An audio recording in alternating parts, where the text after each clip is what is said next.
week's nugget, I want to remind and go over something that I have spoken about in previous nuggets, but because we have new people joining, I obviously want to remind people, not only the existing people, but also make sure that the newbies understand the importance of tempo training. Now, this is something that I see commonly done incorrectly in the gyms currently, as I'm in the gym for 1 or 2 sessions at least a week right now.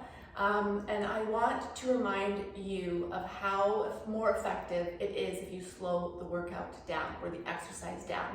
So I'm very specific on the 3 numbers that I write down, and I told you in the past to don't lose sleep over that, and that is, I still totally stick by that and want you to follow that. But I also want to remind you of the importance of doing things slow and concentrating on, as I mentioned in the YouTube video yesterday that I did, that we need to make sure that we're concentrating on the entire phase of the contraction. So not just from A to Z, but what's going on from B to Y as well. So first of all, like I mentioned in the YouTube video that I did yesterday, the slower the person who is finishing the superset or the exercise the last is typically the one getting the most out of the exercise. So when I used to teach the little strength circuits in Calgary, I would pair people as partners and put them in stations instead of just doing a circuit, which is typically not enough repetitive movement in the exercise. There's too much rest in between. By the time you get back to the first exercise, I have them do 3 rounds, and then we go to the next phase. It's a little bit more consistent in terms of how to develop strength and put some tone on your body.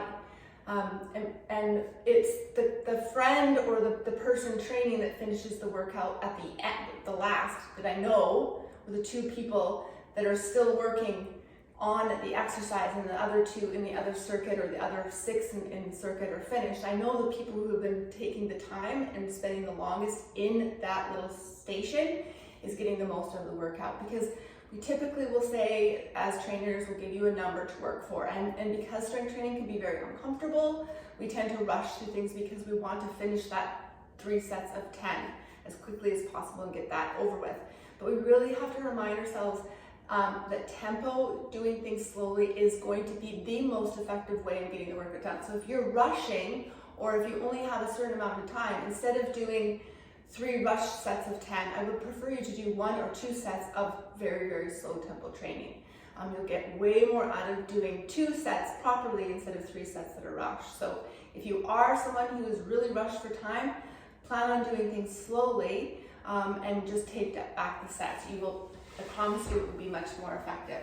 So let me give you an example. For example, a squat, right? If I say 3 sets of 10, I'll see a lot of you, and I still see a lot of people in the gym, and it literally drives me nuts because I don't say anything, but I would love to, because I know that their efforts in the gym could be so much more successful if they just slowed it down, right? So we tend to drop down and then come up, drop down, come up. So we're not focusing on the movement.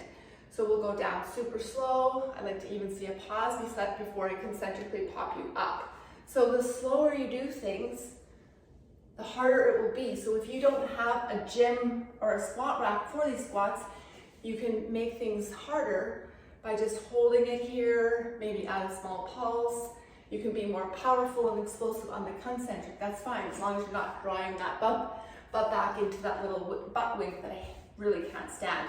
So slow is always going to be important, and also concentrating on the entire phase of the contraction. So we don't want to just focus on here to here. I want you to think of A, B, C, D, E, F, G, H, I, J, K, L, M, P, Q, R, S, T, blah, blah, blah, hold. And then I want you to focus on the exact same thing coming up, even if it is a little bit more powerful on the concentric. You're still thinking, I'm using my glutes, hamstrings, quadriceps, and now I'm going to squeeze as hard as I can at the top. Visualizing what muscles are doing the work is going to get you far more, is going to get you ahead far quicker. So really think quadriceps, glutes kicking in, Now I feel my hamstrings, glutes are now taking pressure off. Now I feel more on the quads. Visualize the muscles doing the work through the entire concentric and eccentric. So for a perfect example, I was doing a seated eccentric machine the other day in the gym, and there's two actually, and the guy beside me I could tell is also a trainer. He actually had his tripod set up in the gym, so hopefully he's a trainer, not just filming himself. But anyways, he was doing the exercises at the exact same tempo as me. So I knew that he knew exactly what he was doing, right? Because he knows that his conscious movement to squeeze and then drive it down slowly, even though it's awful, right? It's much more comfortable to do this. Way more comfortable. Maybe even put a little body into it, right? That's easy. This is not fun. So the more uncomfortable the exercise is, probably the better you're off you are. So embrace that uncomfortable feeling. That unfortunately has to be part of your routine. Maybe not every day. If you're having a low energy day, perhaps you do things properly, but like I said, just take down the sets, and then tomorrow's always another day. So slow things down.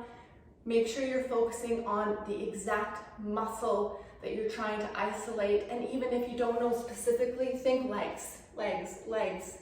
You know, when you come down to the low end of the squat, your glutes are gonna kick in, right? So think about them. Instantly, they will contract and work harder for you. Be more mindful, put your phone down. This is your time to do a workout and get the most out of your efforts.